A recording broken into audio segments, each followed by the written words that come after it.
and welcome to the Lone Board Gamer. My name is Thomas, and this channel is all about board games. I play solo board games, I play multiplayer board games with solo modes, I play everything possible. And today I have found a fantastic game for you for my first video in English. I'm from Denmark, so I usually make videos in Danish, but today I've tried making a video in English. And I have got a bit of a gem for you today. This is Kingdom Legacy, Feudal Kingdom, which is a solo-only legacy game by Fryxelius, and it's published by FryxGames, who were kind enough to send me a copy of it. So, as I said, Kingdom Legacy is a solo-only game. There's a bunch of cards in it. I've unwrapped the plastic because plastic and microphone on video doesn't really sound that great. So there's a unique code in here, so when I finish the game I can upload my score and compare it to other people's. So we got some score here on the side. I can name my beautiful kingdom and some purged fame, whatever that is. And this is a legacy game, which means that during the game you will be altering some of the components. I think you will tear up some cards, you will add stickers to some cards, you will write on some cards, you will do all sorts of things to these cards. So when you're done with it, I'm not really sure you can play it anymore. There are some mini expansions, a couple of cards where I think you can add them and then maybe you can play them, play it afterwards. But in general, you can't really play it anymore, at least not from the start. So you have to buy another copy. This is called Feudal Kingdoms. I know there are some more kingdoms on the way, but right now this is the only one you can buy from their website. So let's take a look at it. I've taken the first 10 cards. I have just unpacked the manual here as well. It says to take the first 10 cards of the deck. Let's put this over to the side. And I've done this right here. And as we can see, the cards are numbered at the top. So we know this is card from 0 to, or from 1 to 10. And we will slowly take more and more cards from the box into our deck. And we can see the cards here. If you've ever played Palm Island, the cards are a bit similar here. They have like 4 sides to it. You can turn it this way, you can turn it this way, and then you can of course turn it on the back. And so there are 4 different sides to each of these cards. So what you want to do each turn, you play some of these cards. You use the resources here on the top to upgrade the cards, to get more resources, and hopefully better and better cards throughout the game. So we start by shuffling the cards, and when you shuffle, generally when you handle the cards in this game, it's important that you keep the direction, because the direction is important to know if it's been upgraded or turned upside down or whatever. So you can't just shuffle them like you want. The basic position of each card is always to have the number on the top. So we shuffle the cards, and when you shuffle cards, usually when you start a round, you take two new cards from the deck here, from the box, and put it into your deck and shuffle it, but you don't do it on the first round. So we shuffle, and I'll just look away a little bit, and we will shuffle it. There we go. All right. So you start by playing 4 cards, and you put your deck here over to the side.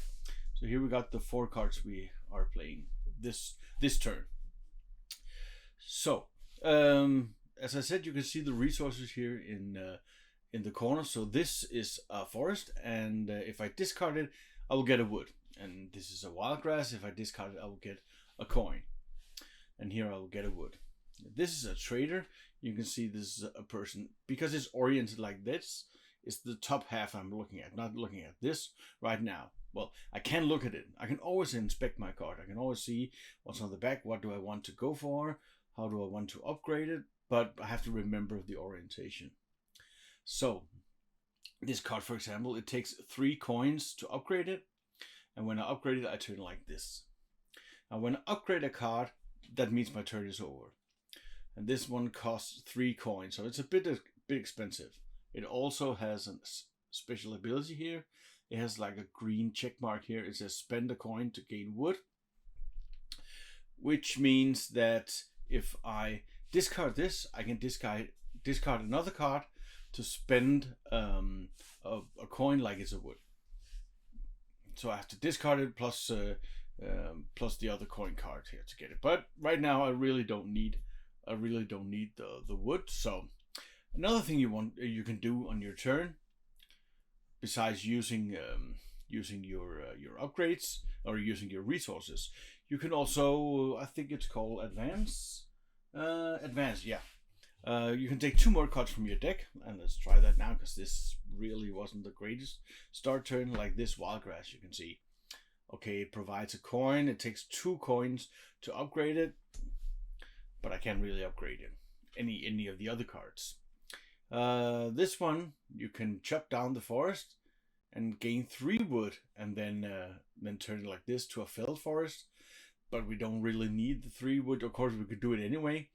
But you can see there are 2 stone resources here in the corner. And if you turn like this, it can become a sacred well. That could be nice. So let's try in advance. So we take 2 more cards from our deck and put it into our play area. And now we have something to upgrade. So we have access to 3 coins, and we can upgrade one of these 3 cards. Of course, we could also use the 3 coins to upgrade the trader. But I think to start with, we want to upgrade our basic resource lands. So let's spend, what should we spend? Let's spend these 2 coins. So we take them and we put them in our discard pile, and we will upgrade our Wildgrass. So we take this Wildgrass and we turn it like this. Now it has been upgraded to a Plains. It still only produces one coin. But it also says discard a friendly card to gain 2 coins. So we can get some more coins. Okay, now I've upgraded a card, which means my turn is ending. Putting these cards into the discard pile. And a new turn starts, and I take out 4 cards and put it in my play area. These are the last cards in the deck. Now, if there were fewer than 4 cards, you would just put all the cards out. So your deck would be empty. So there could be 1, 2, or 3 cards in the play area as well. But now we got all 4, and we have a building here, a headquarters. Let's check this out. It produces a coin, and we can upgrade it with 3 stone and a wood. Then we can upgrade it to a town hall building, which has this symbol, which is the fame symbol, the point symbol. So this is something we definitely want to do if we can afford it. First, we have to try to produce some rock. We can't really produce the stone resource yet, because if we upgrade our distant mountains, it could become a rocky area. So I think we want to do that. So we spend 2 coins, put it into the discard pile, and then we can upgrade the distant mountains. We turn it like this, and now it's been upgraded to a rocky area. And remember, upgrading always finishes the turn. So now we don't have any more cards left in our deck, and we have to add 2 cards from the box, number 11 and number 12, into our deck. So let's just examine them when they come. Now, the legacy parts of the game doesn't appear like immediately.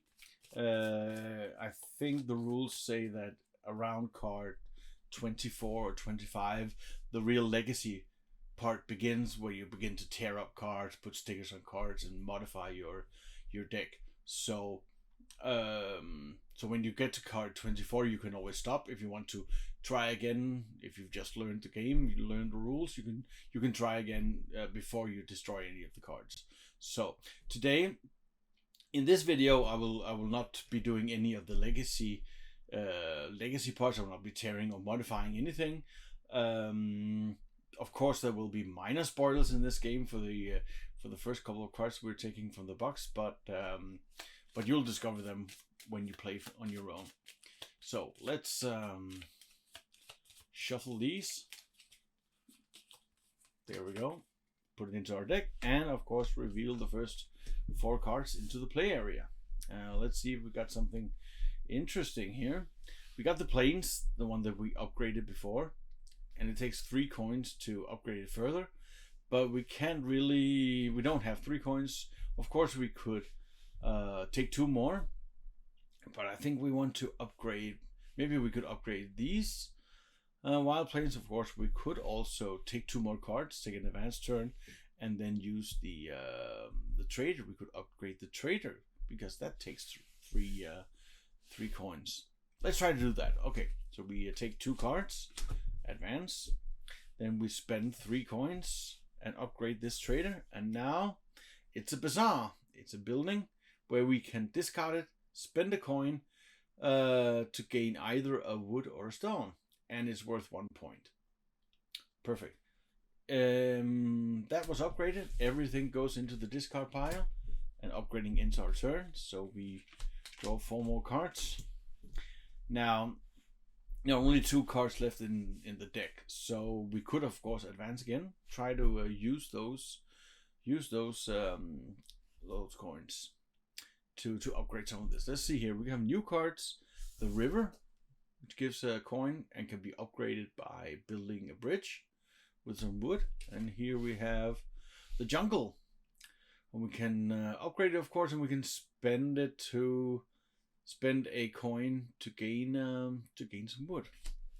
Okay, and here we can gain some stone as well. Okay, so what do we want to do? Let's take another advanced turn. So we got a little more fun to do here. So we got plenty of coins. We need some wood. We need 2 more wood to upgrade this. We have wood from this card, but we can't really produce any wood from anything else. So let's just upgrade some of these cards. Let's upgrade this distant mountain so we can produce some more stones for upgrading this headquarters. That takes 2 coins. We just take 2 coin cards like this and upgrade this and discard the rest. There we go. That's the end of the round. Let's take 2 more cards. See what's okay. Now we got some new kind of symbols here. We got some people. We got here a field worker. You can see these arrows, red arrows at the top. When you see these arrows, you have to choose the minute you take it out of the box. You have to choose, do I want this side, the field worker, or do I want the servant? The servant, you can discard it to gain any of these resources.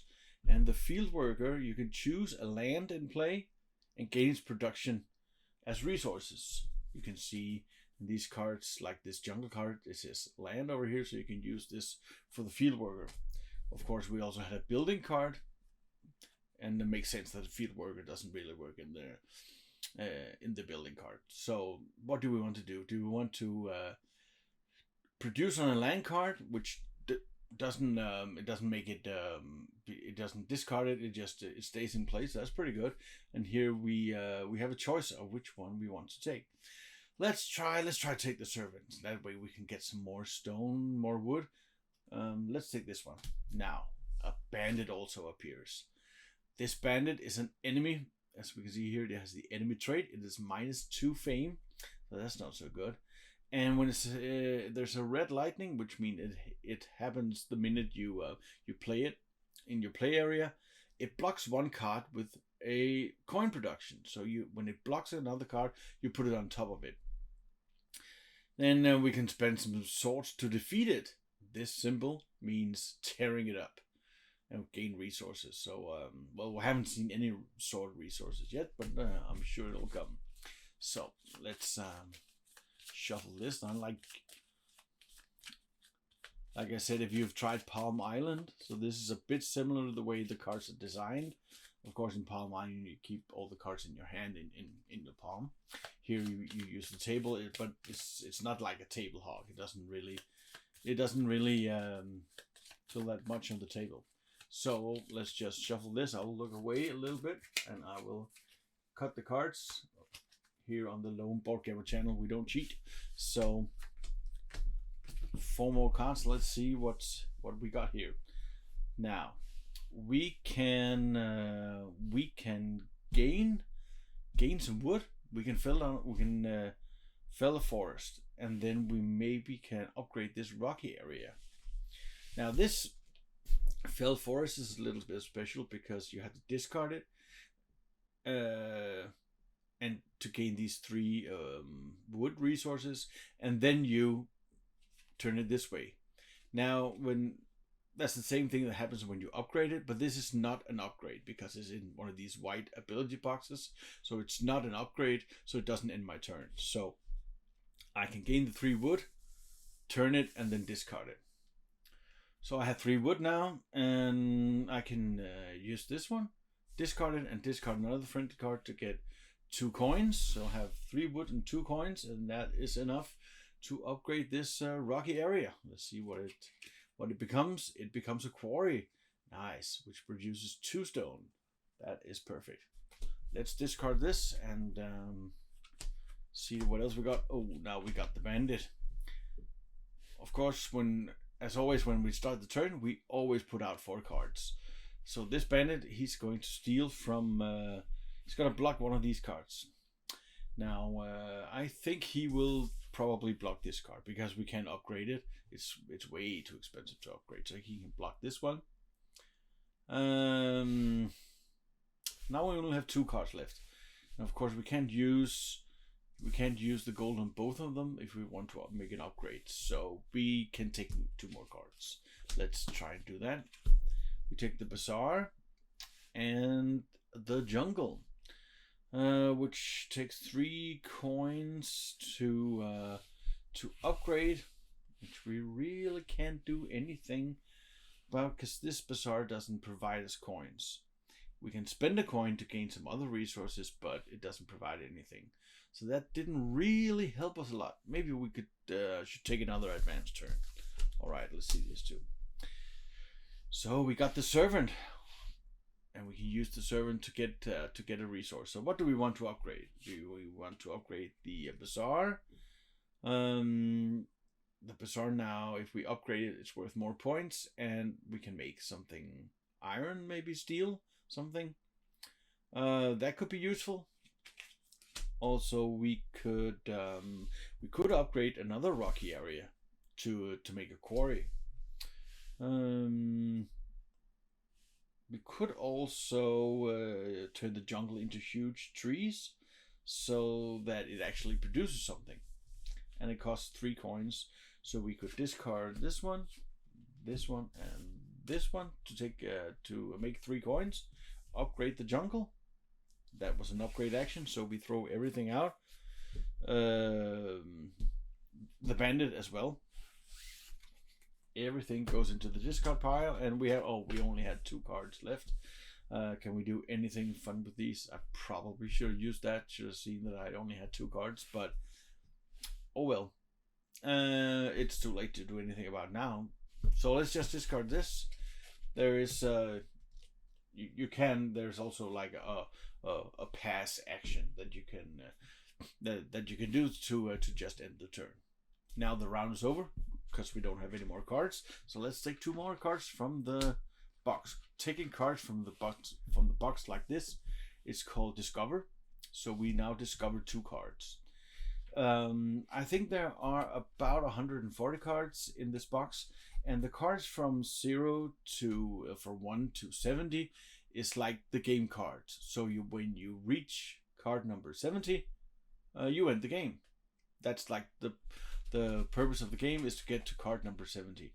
All the rest cards will be revealed due to some of the other cards, due to some upgrades or other secret things that you can find around. So that'll be exciting to see how many of these cards I will reveal.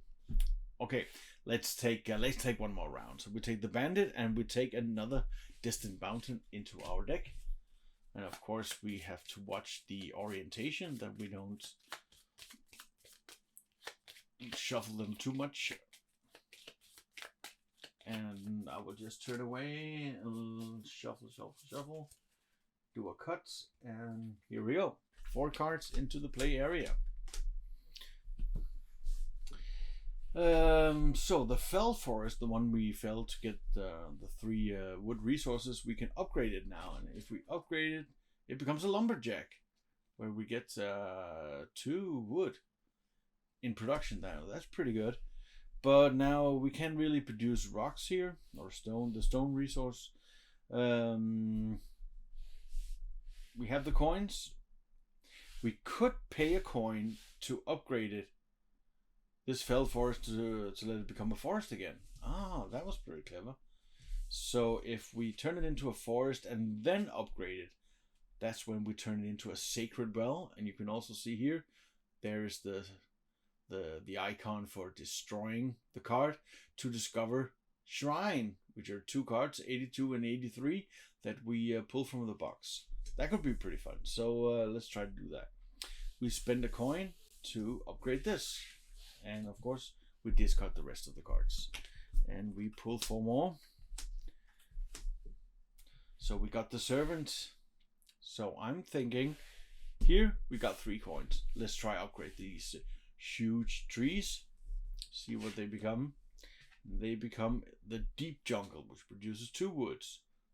If we use 4 wood to upgrade this, we will eventually be making tree houses, which produces a lot of resources, 4 points, and this one says stays in play.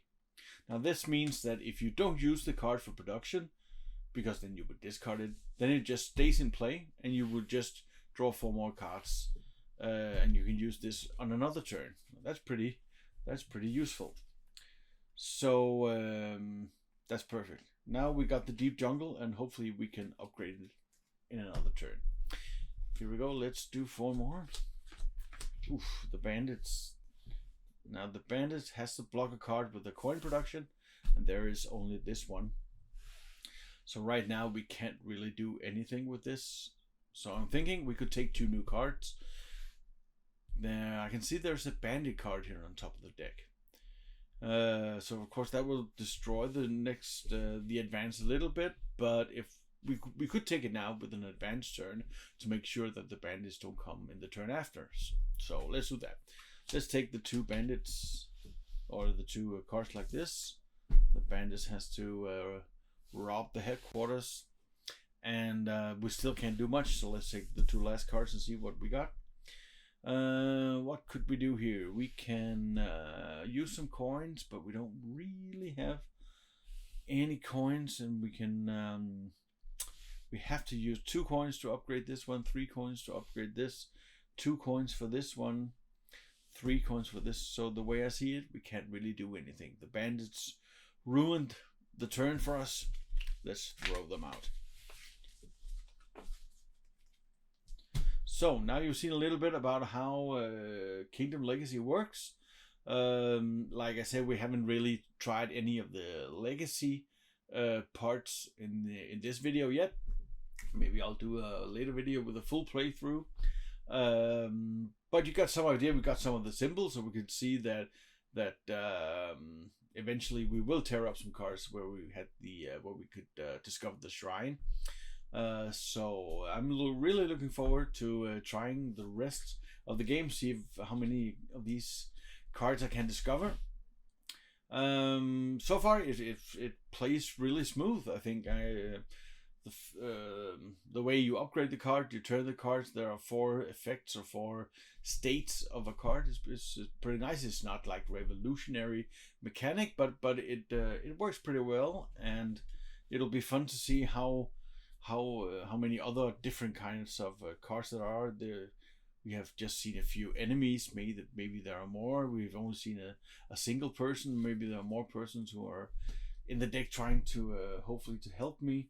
In the rulebook here, you can see there's a lot of other keywords, livestock, seafaring keywords. So I really look forward to exploring this Kingdom Legacy game. So thank you for watching. If you liked the video, please comment and like and subscribe and everything. I hope to make more English videos on the channel. So if you'd like to see that, please write a comment below, and I will see you later. Bye.